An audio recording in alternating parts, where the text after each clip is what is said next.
जय हिंद दोस्तों, एक बार फिर से स्वागत है आप सभी का आपका अपना चैनल एसी साइंस जोन पे। तो दोस्तों आज हम लोग डिस्कस करने वाले हैं कोल पेट्रोलियम एंड पेट्रोकेमिकल्स के अंतर्गत पार्ट 3 है ना, coal petroleum and petrochemicals part 3, जिसके अंतर्गत हम लोग डिस्कस करने वाले हैं पेट्रोकेमिकल्स के बारे में। तो दोस्तों जैसे आप लोग हमारा coal petroleum petrochemicals part 1 and part 2 अगर आप लोग नहीं देखे हैं तो लिंक इसके जस्ट डिस्क्रिप्शन में दिया गया है, जिससे आप लोग पार्ट 1 और पार्ट 2 को आप लोग देख सकते हो। तो चलिए दोस्तों स्टार्ट करते हैं पेट्रोकेमिकल्स के बारे में, है ना। तो पेट्रोकेमिकल होता क्या, उसके बारे में डिस्कस करने से पहले अगर आप हमारे चैनल पे नए हैं तो प्लीज़ हमारे चैनल को लाइक, शेयर और सब्सक्राइब करना बिल्कुल ना भूलिए दोस्तों, ठीक है। ये आप ही का चैनल है ना। तो चलिए फिर देखते हैं इसमें पेट्रोकेमिकल्स के बारे में। तो सबसे पहले बताया गया है क्या चीज़ पेट्रोकेमिकल्स के बारे में, the chemical obtained from petroleum are called petrochemicals. मतलब जो केमिकल कहाँ से ऑब्टेन होता है, पेट्रोलियम से ऑब्टेन होता है, उसे हम लोग क्या बोलते हैं, पेट्रोकेमिकल्स बोलते हैं। The story of initial attempts to use petrochemical is very fascinating. मतलब बोल सकते हो कि the story of the initial attempts of petrochemical बहुत ही ज़्यादा क्या था, फैसिनेटिंग था। A long time ago the Gulf region petroleum would seep out slowly on its own in small pits. मतलब देखो कौन सा आपका गल्फ रीजन जो था वहाँ पे पेट्रोलियम क्या होता था, वुड सीप आउट, वहाँ से धीरे धीरे क्या हो रहा था, जो छोटे छोटे जो गड्ढे जो होते हैं ना, पिट्स जो होते हैं, है ना, वहाँ से धीरे धीरे निकल रहा था। तो वहाँ से many of the component of this petroleum mixture could form vapour. मतलब कुछ कुछ जो कंटेंट था, है ना, वो बहुत ज़्यादा कंटेंट था, वो कहाँ से आपका मिक्सचर के फॉर्म में, मिक्सचर कुड फॉर्म वेपर, वो किसमें, वेपर के फॉर्म में रिलीज हो रहे थे। So after some time most of mixture would evaporate leaving behind the sticky substance. मतलब जैसे क्या होता है, बहुत सारे जो सब्सटेंस होते हैं, मोस्टली सब्सटेंस जो होता है इवेपोरेट होने के बाद क्या होता है, कुछ कुछ स्टिकी सब्सटेंस के में भी बच जाते हैं। तो बोला this sticky substance was used from water proofing boat. और वो जो स्टिकी सब्सटेंस जो होता था इवेपोरेट के बाद जो आपका स्टिकी सब्सटेंस बच जाता था, उसका यूज़ किसमें वाटर प्रूफिंग बोट, उसको बनाने के लिए यूज़ करते थे। जैसे people also used it to join together bricks and stone while constructing house, ठीक है। और इसी समय लगभग क्या करते थे, जैसे पुराने ज़माने में लोग क्या करते थे, यही जो पेट्रोकेमिकल जो होता था उसको जैसे घर बनाने में या फिर बिल्डिंग को जोड़ने में ब्रिक्स जो होते हैं, जिसमें हम गारे की फॉर्म में यूज़ करते थे कि नहीं करते थे, तो उसी में क्या करते थे, इसका यूज़ करते थे, जैसे दो ब्रिक्स या फिर स्टोन जो होते हैं उन सबको जोड़ने के लिए। About 200 year ago kerosene oil was separated from petroleum and from then और it's started being used extensively as a fuel and for lightning। तो मतलब लगभग क्या बोल सकते हैं कि यहाँ पे जो दिख रहा है आपका कैरोसिन जो हुआ था उसका कुछ समय पहले मतलब क्या किया गया था, उसको सेपरेट किया गया था लगभग 200 साल पहले लगभग, है ना। तो जिसका यूज़ हम लोग किसमें, एक तो हो गया था किसका, फ्यूल के फॉर्म में, और दूसरा क्या आपका लाइटनिंग के फॉर्म में इसका यूज़ हम लोग करते थे, ठीक है। तो ये हो गया आपका, ये है ना। और दूसरा चीज़ क्या है आपका, जैसे हम लोग बोल सकते हैं इन मिड 19th सेंचुरी, किसके बारे में बोला गया इसमें, mid 19th century a jelly obtained from petroleum was used to treat burn and other wounds, है ना, स्पेशली बाय फैक्ट्री वर्कर्स। जैसे यहाँ पे जो होता था लगभग मिड 19th सेंचुरी के अंतर्गत जो फैक्ट्री में काम करने वाले जो वर्कर जो होते थे, उनका मान लो शरीर किसी से वर्क करते करते जल गया, तो उसमें जो उनके जो घाव के जो गड्ढे होते थे, है ना, उन सबको भरने के लिए क्या किया जाता था, इसका यूज़ करते थे, जो जेली का यूज़ करते थे, ठीक है। This was the basis for using petroleum jelly in cosmetic. मतलब बोल सकते हैं कि उस फॉर्म में जेली जो होता था पेट्रोलियम जेली, जिसको यूज हम किसमें, कॉस्मेटिक के फॉर्म यूज करते थे। Today petrochemicals are used in industrial production of detergent, fibres, polyester, nylon, acrylic, polythene and other man made plastic. इन सभी में क्या होता है कि इसका यूज़ करते हैं, इंडस्ट्रीज में भी, कॉस्मेटिक्स में भी इन सब का यूज़ किया जाता है। जैसे आपका कपड़ा साफ करना है ना, तो डिटर्जेंट होता नहीं, उन सब में, या फिर फाइबर जो होता है, पॉलिएस्टर होता है, नायलॉन, एक्रिलिक्स, ये सब जो होते हैं उन सब में पेट्रोकेमिकल्स का यूज़ होता है। और दूसरा polythene and other man made plastic, जैसे मैन मेड प्लास्टिक जो होता है उसका भी यूज़, जैसे हम लोग स्लीपर वेपर पहनते हैं तो प्लास्टिक का होता ही नहीं होता है, तो ये भी आपका यूज़ होता था, ठीक है। दूसरा चीज़ यहाँ पे कि यहाँ पे जो होता था कौन सी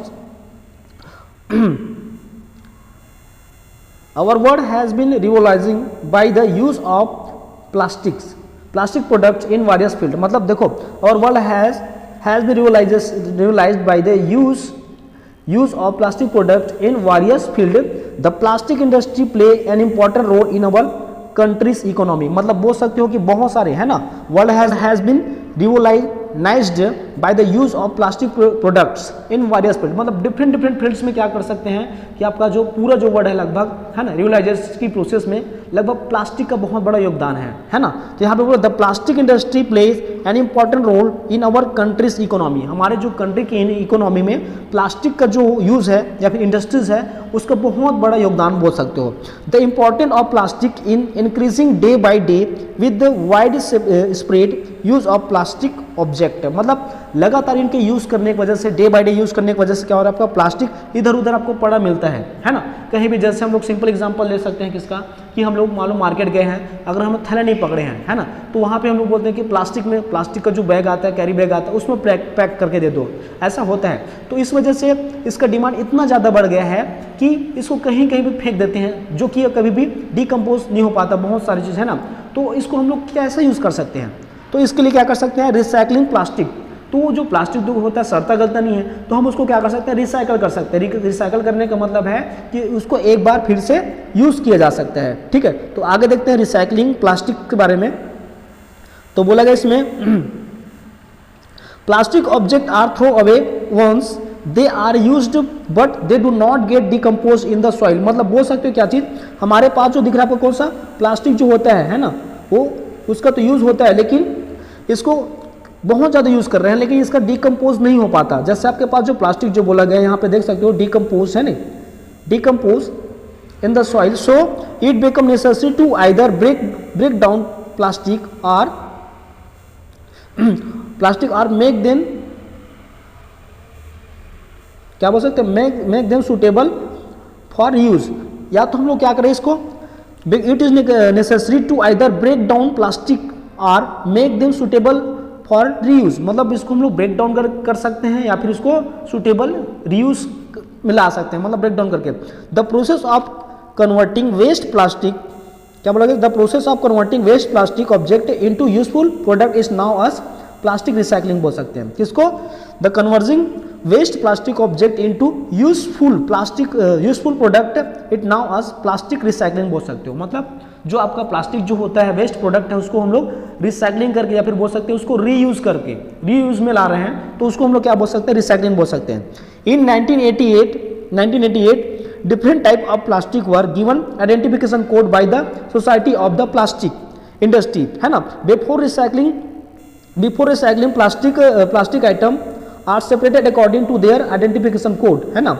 मतलब बोल सकते हो कि डिफरेंट टाइप के जो प्लास्टिक्स हैं उन सबका एक डिफरेंट आइडेंटिफिकेशन कोड होता है जिसके थ्रू हम उसको रिसाइकलिंग कर सकते हैं। Are several identification code, the identification code are in the form of number enclosed by clockwise arrow arrange, मतलब बोल सकते हो यहाँ पे जो आपका जो प्लास्टिक आइडेंटिफिकेशन जो कोड होता है क्लॉक वाइज, है ना, क्लॉक वाइज एरो, जैसे आपका बिल्कुल दिख रहा है ना, आपका ये एरो दिख रहा है ऐसे, तो ऐसा क्लॉक वाइज बोल सकते हो, है ना। तो उसके मैंने में इसको रखा गया है। तो आगे देखते हैं इसमें triangle, the plastic which have the same identification code are recycled together, अगर दोनों का अगर सेम आइडेंटिफिकेशन कोड सेम है तो हम उस कंडीशन में हम लोग प्लास्टिक को क्या कर सकते हैं, रिसाइकल कर सकते हैं। तो आगे देखते हैं इसमें, जैसे आप लोग देख सकते हो इसमें टेबल, है ना, आइडेंटिफिकेशन कोड यहाँ पे दिया गया टेबल 2 में, है ना।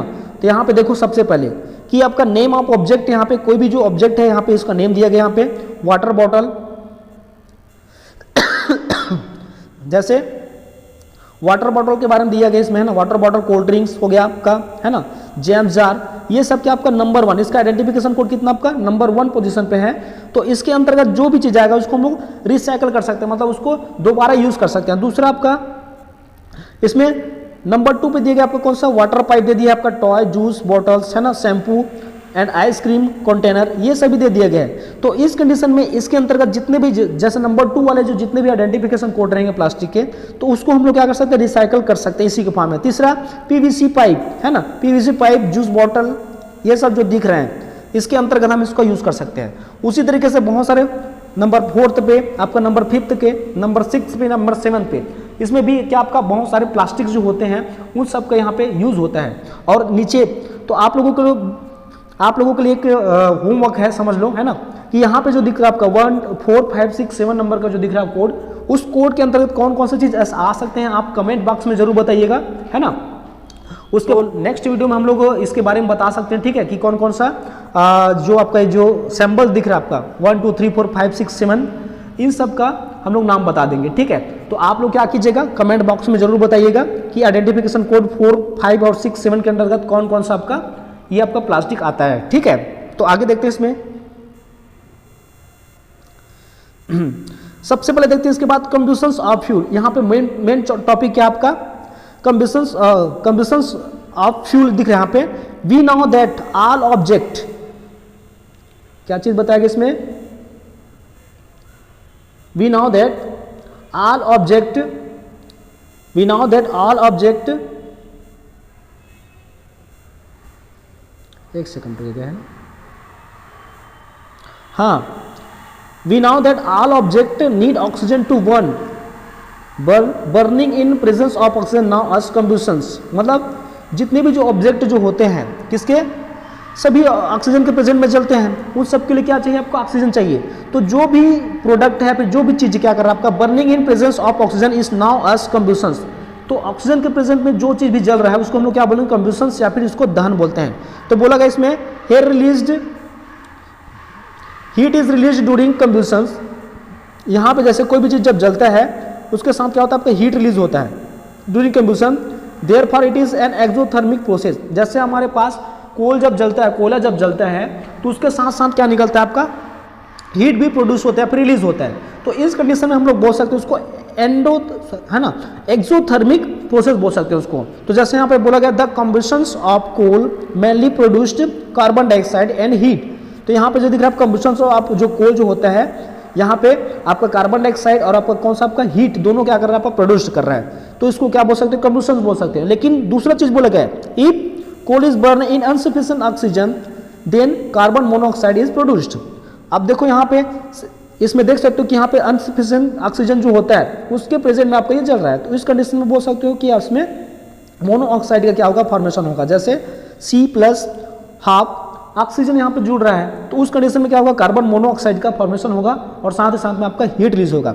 S is a solid left behind when coal is burn we find that burning of fuel produced carbon dioxide, carbon monoxide, ash and excess of this pollute the environment. मतलब देखो जब हमारे पास कोई भी कोल है ना, ये सब जलते हैं, पूर्ण रूप से कम्बशंस होते हैं, उस फॉर्म में कार्बन डाइऑक्साइड का फॉर्मेशन होता है, कार्बन मोनोऑक्साइड का फॉर्मेशन होता है और साथ में आपका एस का भी फॉर्मेशन होता है, ठीक है, जो कि हमारे एनवायरनमेंट को क्या करते हैं आपका पोल्यूट करते हैं, फिर पॉल्यूशन फैलाते हैं एनवायरनमेंट में, ठीक है। तो ये हो गया आपको कौन सा, कम्बशंस ऑफ फ्यूल्स हो गए।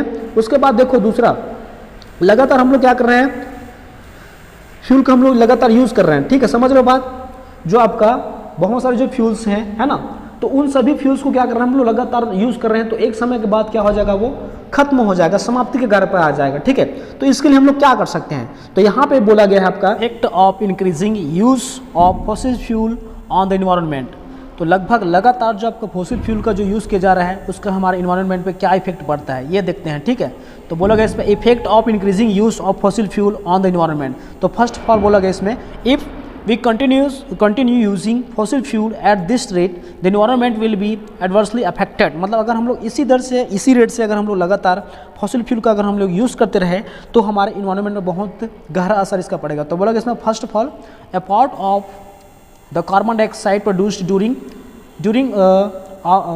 during of fossil fuel is used by plants in photosynthesis। जैसे हम लोग क्या करते हैं, कुछ जो हिस्सा जो होता है उसमें का जो प्लांट जो होता है क्या करता है, कार्बन डाइऑक्साइड जो सेक्रेशन करते हैं आपका फॉसिल फ्यूल से, उसको उसमें यूज़ किया जाता है। लेकिन second, but modes of it is not used and this is one of the case of green house effect which is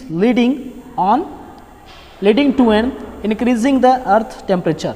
मतलब लगातार फॉसिल फ्यूल का क्या कर रहे हैं हम लोग यूज़ कर रहे हैं, उसमें से लगभग क्या होता है, सपोज अगर 50% अगर हमारा क्या कर रहा है, 50% जो कार्बन डाइऑक्साइड है उसको हम लोग प्लांट या फोटोसिंथेसिस में यूज़ कर लिए और उसके बाद जो बचा 50% है उसको तो प्लांट यूज़ नहीं कर रहा है। तो इस कंडीशन में क्या होगा, हमारा जो अर्थ है उसका टेम्परेचर क्या होगा, इंक्रीज होगा। Second, then the carbon monoxide produced during the combustions of fuel is a poisonous gas because it combined with hemoglobin in the blood at the faster rate than oxygen, मतलब बोल सकते हो जो carbon dioxide जो होता है produced होता है फॉसिल फ्यूल से, लगभग कंबशन ऑफ फ्यूल से, तो उस कंडीशन में क्या होता है, ये जो कार्बन मोनोऑक्साइड बहुत ही पॉइजनस गैस होता है, जो कि हीमोग्लोबिन में ऑक्सीजन के कंपेयर में क्या होता है, बहुत जल्दी ब्लड के साथ कंबाइन हो जाता है और क्या करता है, if the amount of carbon monoxide in the blood exceed a certain amount it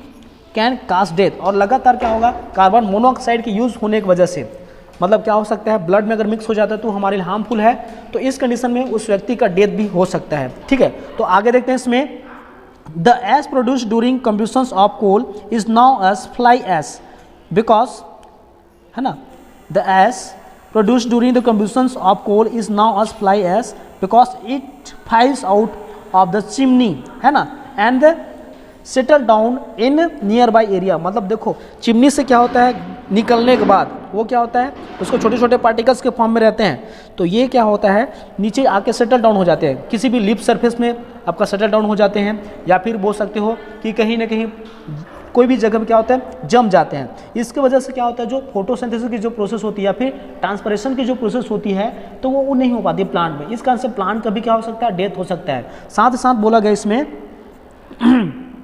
जैसे क्या चीज़ बोला गया है, it can be infected and harm lung and cause silicosis. मतलब देखो जैसे आपका जो ये प्रोडक्ट होता है, कौन सा आपका ये वाला, तो इस कंडीशन में क्या होता है, इसके वजह से सिल्कोसिस जो डिसीज होता है इसी के थ्रू हो जाता है। मतलब इसके बाद देखते हैं हम लोग conservation of fossil fuel. Conservation of fossil fuel देखते हैं, it take millions of year for fossil fuel to form but the current reserve of fossil fuel will last for only about 100 year. लगभग देखो लगभग इसका जो formation जो हुआ है फॉसिल फ्यूल का फॉर्मेशन लगभग कई मिलियंस ईयर या फिर बोल सकते हो कई करोड़ों साल में क्या हो इसका फॉर्मेशन हुआ है। लेकिन अगर बोला जाए, जैसे हम लोग बोला जाए इसमें, तो क्या चीज़ बताया गया इसमें, fossil fuel will last for only about 100 year, so we must try to stop misuse of fossil fuel. मतलब क्या करना चाहिए, अगर हम लोग लगातार इसी रेट से अगर हम इसको यूज़ करते जाएं तो लगभग ये फॉसिल फ्यूल क्या होगा, लगभग 100 साल के अंतर्गत ही क्या हो जाएगा, आपको ये खत्म हो जाएगा। We want fossil fuel to be available to future generation, we must use it in a balance manner. मतलब देखो अगर हम लोग इसी मैनर से अगर हम लोग यूज़ करते जाएंगे तो इस कंडीशन में क्या होगा, ये फॉसिल फ्यूल कुछ ही सालों में लगभग 100 साल के अंतर्गत लगभग ये खत्म हो जाएगा। तो हमारे जो फ्यूचर के जो जनरेशन है उन सब के लिए नहीं बच पाएगा। तो उसको बचाने के लिए हमको क्या करना चाहिए, बैलेंस मैनर में इसका यूज़ करना चाहिए। तो सबसे पहले बोला गया इसमें, the community must be informed about, जैसे बोला गया इसमें, the community must be informed about way to prevent misuse of fossil fuel. जैसे हमारे जो कम्युनिटी जो है या फिर समुदाय जो है उसको इसके बारे में बताना चाहिए कि अगर हम लोग क्या करते हैं, या फिर कम्युनिटी जो है उसको जो बहुत सारे जो हमारे फॉसिल फ्यूल्स को लगातार मिसयूज़ कर रहे हैं उस सबको रोकना चाहिए। ठीक है, बोला गया ना, the community must be informed about way to prevent misuse of fossil fuel. मतलब बोल सकते हैं कि जो फॉसिल फ्यूल का जो मिसयूज हो रहा है ना, उसके बारे में इन सबको सूचित करना चाहिए, फिर इन्फॉर्मेशन देना चाहिए, उनको बताना चाहिए कि मिसयूज नहीं करना चाहिए, ताकि हमारे जो फ्यूचर के जनरेशन है उन सब के लिए फॉसिल फ्यूल बच सके। दूसरा, new scientific method must be used in coal mining so that maximum quantity of coal can be obtained and there is no unnecessary losses। मतलब देखो जैसे कोल जो फैक्ट्रीज हो या फिर जो माइनिंग किया जा रहा है वहाँ पे क्या होता है, अननेसेसरी बहुत सारे जो पार्टिकल्स होते हैं वो क्या होता है, उसका मिसयूज़ हो जाता है। तो ऐसे टेक्नोलॉजी का यूज़ करना चाहिए जिसकी वजह से जो वेस्टेज के फॉर्म में हो रहा है, कुछ जो बच रहा है बेवजह है ना, वो मिसयूज़ उसका ना हो सके, मतलब वेस्टेज के फॉर्म में ना जा सके। तीसरा चीज़ CNG, यहाँ पे बोल सकते हो आपको CNG के बारे में। CNG क्या होता है, कंप्रेस्ड नेचुरल गैस, है ना। यहाँ पे बोला गया CNG compressed natural gas must be given preference as a fuel for vehicles, है ना, vehicle because it does not contain nitrogen और सल्फर। मतलब CNG जो होता है कंप्रेस्ड नेचुरल गैस जो होता है वो क्या होता है, आपका व्हीकल्स में इसका यूज़ करना चाहिए, क्योंकि देखो इसमें किसी भी टाइप के आपका सल्फर और आपका जो नाइट्रोजन की ऑक्साइड है वो प्रेजेंट नहीं होता है ना, इस कारण से इसका यूज़ करना चाहिए। ठीक है, दूसरा चीज़, plastic must be use in moderation. मतलब देखो प्लास्टिक का भी क्या करना चाहिए, आपका बहुत ही सीमित मात्रा में हमको क्या करना चाहिए, यूज़ करना चाहिए। जब भी आपको आवश्यक हो तभी हमको क्या करना चाहिए, इसका यूज़ करना चाहिए। दूसरा, इफोर्ट मस्ट बी मेड, है ना, क्या बोलते हैं इसमें, effort must be made for complete overall maintenance of vehicle, minimise use of petroleum product by vehicles. मतलब देखो हमारे पास क्या करना चाहिए, जैसे हमारे पास बोला गया effort must be made of complete overall maintenance of vehicle to minimise use of petroleum. मतलब हमको हमारे जो व्हीकल्स हैं, जैसे हमारा व्हीकल्स क्या हो गया आपका, उसका इंजन का काम आ गया है, ठीक है, इंजन का काम है, उसको रिपेयरिंग करवाओ, उसमें लुब्रिकेंट डालो, है ना, तो वो क्या होगा आपका स्मूथली चलेगा। तो इस तरीके से अगर वो स्मूथली चलेगा तो वो हम पेट्रोल का भी यूज़ क्या करेगा, बहुत ही कम करेगा। तो उसी को बोला गया इस effort must be made for complete overall maintenance of vehicle, minimise use of petroleum. अगर हम लोग क्या करेंगे, लगातार हम लोग मंथली क्या करते रहेंगे, उसको मेंटेनेंस करते जाएंगे अपने व्हीकल्स का, है ना, तो इस कंडीशन में पेट्रोल डीजल जो भी लगता है वो क्या होगा, हमको बहुत ही कम मात्रा में लगेगा। दूसरा चीज़, product by vehicle, the petroleum conservation and research association of India give various tips to save fuel when driving for example, first as possible drive at uniform and medium speed. जैसे भी हो सके, जैसा पॉसिबल हो सके हमको क्या करना चाहिए, ड्राइव, क्या बोला इसमें, जब भी हम लोग ड्राइव करते हैं तो यूनिफॉर्म एंड मीडियम स्पीड, मतलब मध्यम गति से और आपका यूनिफॉर्म कॉन्स्टेंटली एक जैसा है ना चलाना चाहिए। दूसरा चीज़, switch off the engine at traffic light और any time you have to wait. जैसे आप लोग यहाँ पे जैसे सिग्नल के पास जाते हो, ट्रैफिक लाइट आपका जल रहा रेड है, तो उस कंडीशन में हमको इंजन को क्या करना चाहिए, ऑफ कर देना चाहिए। इससे भी क्या होता है, आपका पेट्रोल का बचत होता है, ठीक है, या फिर डीजल का बचत होता है ना। ये तीसरा चीज़ है ना, check tyre pressure and ensure regular maintenance of vehicle. मतलब क्या करना चाहिए हमारे पास, जो चेक टायर प्रेशर, अगर टायर का प्रेशर क्या होता है कहीं पे कम है या फिर ज़्यादा है, उससे भी होता है, तो भी क्या होता है इस पर स्पीड पे ये सब पे इफेक्ट पड़ता है। अगर बहुत ही कम है मतलब वो बहुत ही ज़्यादा समय लगेगा थोड़ी दूरी कवर करने में, तो उसको टायर का जो आपका टायर का जो प्रेशर है उसको चेक करना चाहिए, और साथ साथ मेंटेनेंस ऑफ व्हीकल्स, और अपने व्हीकल्स को क्या करते रहना चाहिए, मेंटेनेंस करते रहना चाहिए, जिससे क्या हो सके वो स्मूथ भी चले और आपका पेट्रोल का भी बचत हो सके।